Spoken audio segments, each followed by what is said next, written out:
Welcome back to the GameSpot stage here at E3 2015, ladies and gentlemen. I'm Chris Waters, and joining me on stage, Matt Birch and Mark from Sony. Matt, you work for a developer called Heavy Spectrum. Yeah, that's You right. are basically Heavy Spectrum. There's a few other folks on the team, but it's a very small team. I think, yeah, I mean, we're a really tiny team, but, you know, everybody is part of it, so. A tiny team, but your game is making a big splash here. It's Shadow of the Beast, and it looks gorgeous, Matt. Oh, thank you very much. I'm really kind of amazed. It's my first E3 showing the game, and I'm just amazed that people have heard of it. It's fantastic. Yeah, of course, you guys did the sort of reveal trailer at Gamescom a few years ago, and now the game, we're playing it live right here on the PlayStation 4, and you just picked up +1 blood. But before we get into sort of the mechanics of combat and exploration here, who's this guy? So the main character in Shadow of the Beast is a guy called Arboron, and he was stolen when he was a baby, and the evil lord, who's king of the domain, turned him into this monster. And then later on, he sees his father die, and he goes out for revenge. He was stolen away from his family, turned into a monster, and now he's out for revenge. I find when you're pursuing revenge, it helps to have like a lot of spikes coming off of your body. It seems like he finds those useful. Yeah. I mean, it's everybody seeking revenge should take spikes with them. It's highly recommended. Highly recommended. All right, so Shadow of the Beast is about that revenge. Is about this bloody combat, splattering the screen. What's the kind of sort of feel of the game, the kind of pace of the game you guys are going for? So, I mean, for me, there's two aspects to the whole world. I mean, we talked a lot about it internally, in our team. And, yeah. Brutal but beautiful is what we've been trying to go for. I'm really glad that you didn't combine that into, like, brutiful.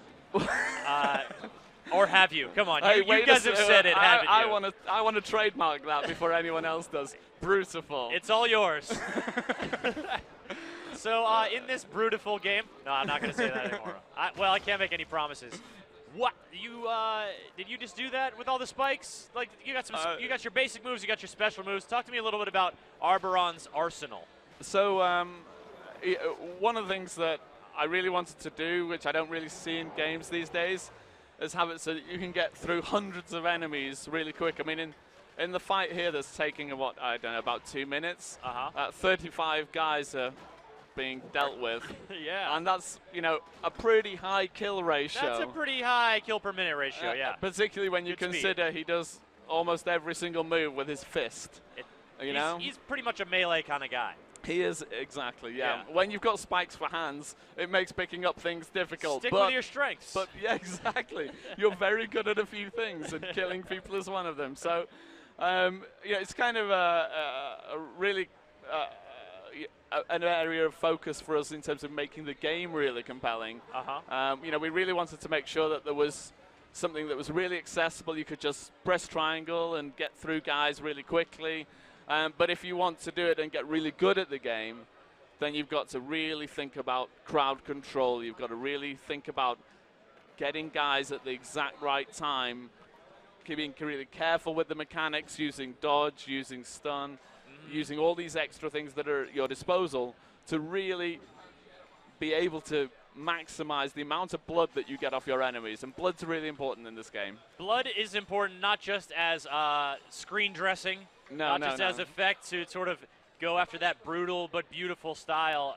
Is it sort of your score tally? Is it a resource you use? So yeah, blood is a resource that you end up using. So the more you see in the bottom left corner, there's a bar. Yep. And that essentially is the amount of blood that Arboron has absorbed into his body. And all the magic in this world is powered with blood. So once that fills up, each one of those segments lets you do a special move. Or you can use all of them to do a blood rage, which my able assistant may demonstrate in a moment. He's doing a special. But that resource becomes really important for you to be able to unlock all of the other moves. And that working out the best way to extract blood from your enemies so that you can get access to these things is really important if you want to get great scores and get platinum medals all the way through the game. So hopefully what it means is that people who just want to go and experience the beautiful vistas and the incredibly strange creatures on some of the levels, really, like, I worry for my concept artists sometimes. You know, then you can just play through the game and enjoy it. But if you want to get good at this game, you're going to take a lot of skill. Yeah, you do have that you're sort of going for that spectrum, right, of player experience to allow you to play it in a way that you can just go on through. But if you're relishing the combat, if you're wanting to get tricky with it, if you're wanting to sort of brandish your moves with some skill, there's going to be rewards. Yeah, exactly. And one of the things that this brings me on to the beautiful part of that equation. You know, hopefully, you know, the landscapes look really interesting and really alien to people. And what we want to do is make sure that while you spend time learning how all of these combat mechanics work and how you integrate them and how you get a great result out of them, that you're going to see the world and see things in the world that make you think about it more. You play it, you see, you know, why are these statues here? How did the activation work? I mean, obviously, I've mentioned blood activates magic in this world, and killing that guy and putting him on the altar activates the temple. But then, why is that temple there? Why do the platforms move inside it? What's happening there? That's stuff there are clues all the way through the world, but I don't want to tell players what they are, so they can connect it themselves while they're learning.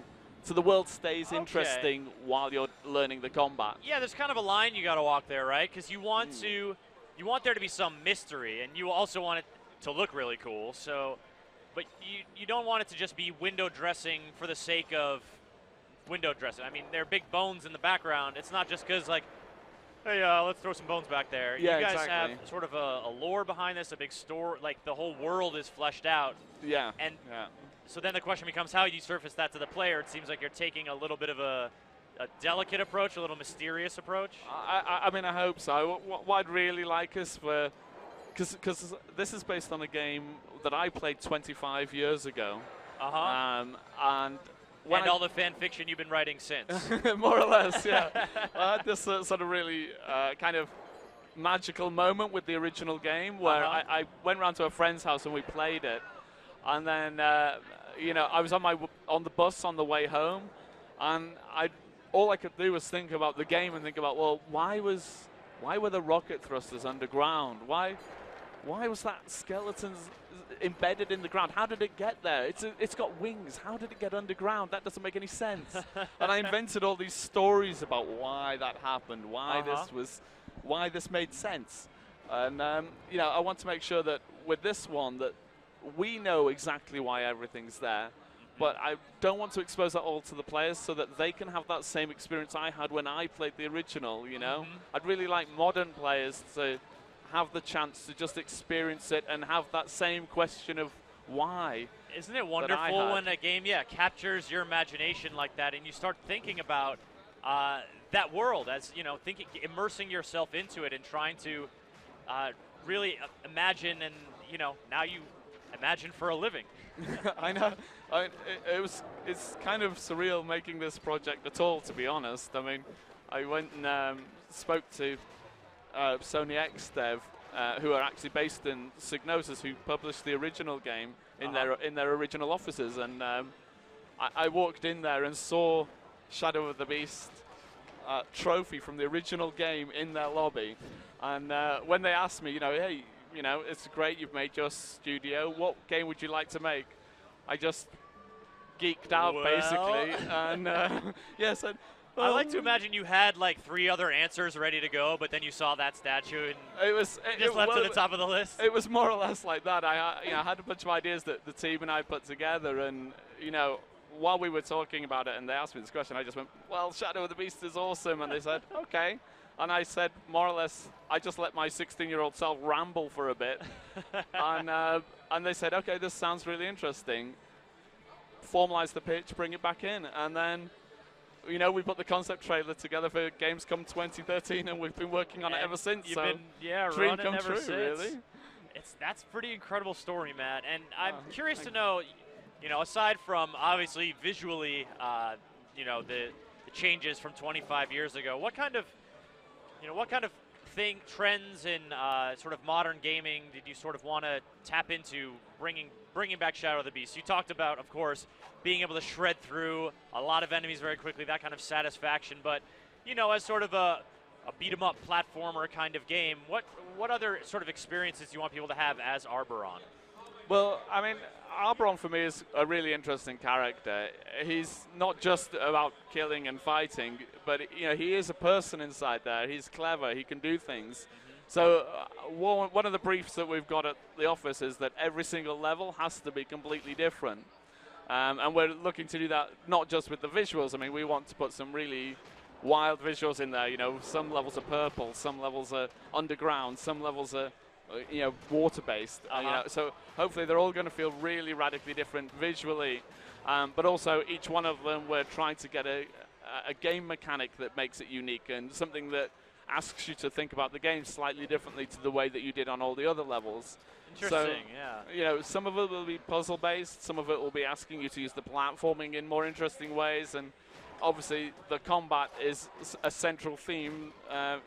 Certainly. When you're, as you pointed out, when you're equipped for revenge, you need something to deal with on. And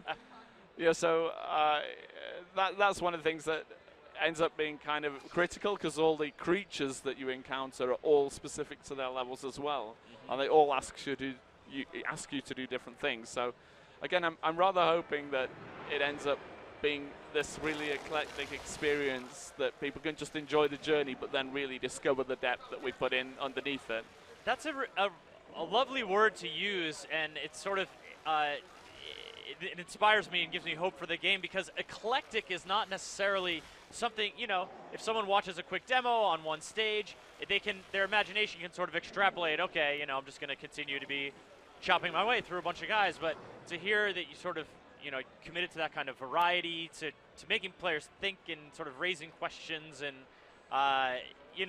inspiring that imagination, that's really cool, man. Oh, that's cool. I mean, the original game had that kind of effect on me, and as I say, I want to bring that to modern gamers. I remember getting the box for the original, and on the front's like this beautiful artwork, and then I opened it up, and inside the manual has entirely different artwork.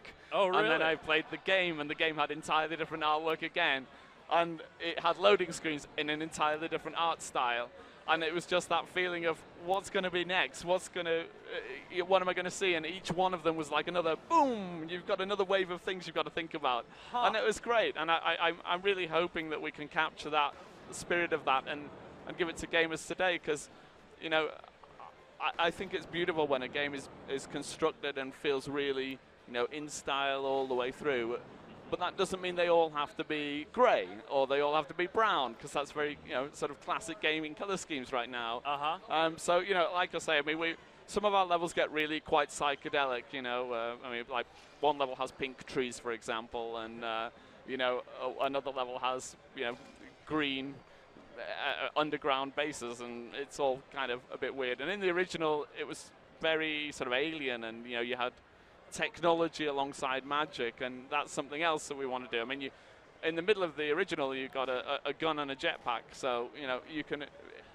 Obviously, I'm really passionate about the original game, so hopefully we can make sure that this one has a similar set of what on earth is going to happen next feeling, and that would be great if even one player gets that. Yeah, it is a delightful sort of feeling to be surprised by a game, and not just sort of the kind of surprise where you see the trailer and it's the kind of game you hadn't imagined before, that's doing something new in a way that you hadn't envisioned, but to actually be playing a game, have a conception of sort of what kind of game you're in for, and then to be surprised within the game. Yeah. That's something that, doesn't necessarily happen too often. Yeah, that's it. I mean, 25 years of gaming between that and now, and I want to make sure that the things that made that feel unique, but with all of the amazing things that I've experienced since and all the games that I've made since and learned from, I want to make sure that, well, hopefully this one can, I mean, the team is so super passionate about trying all these different ideas, and Sony have been massively supportive, letting us go and do that.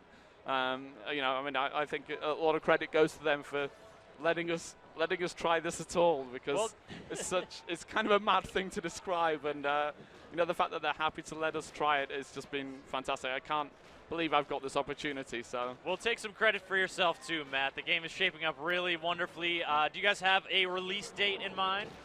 Well, I mean, that you can share with me at this point? Well, or a window? I mean, as a team, we're trying really hard, and again, Sony have been so supportive. We've spent a lot of time. We're finally happy with this level, and we know what we want to build for all the others. And when we're happy with them, we'll get it out. But you know, hopefully, it will be within a year, and you know, people will be able to play it. Hopefully. Shadow of the Beast, Matt Birch. Thank you so much for coming on and Thank showing you it very much, off Chris. here Really at E3. appreciate you. You're doing great at your first E3, and I hope you get some time to walk around and check things out. I'm so looking forward to seeing The Last Guardian. Oh yeah, that's going to be good. All right. Ladies and gentlemen, we'll be back here on GameSpot stage at E3 2015 in just a moment. But first, a check-in on Assassin's Creed Syndicate, brought to you by MSI.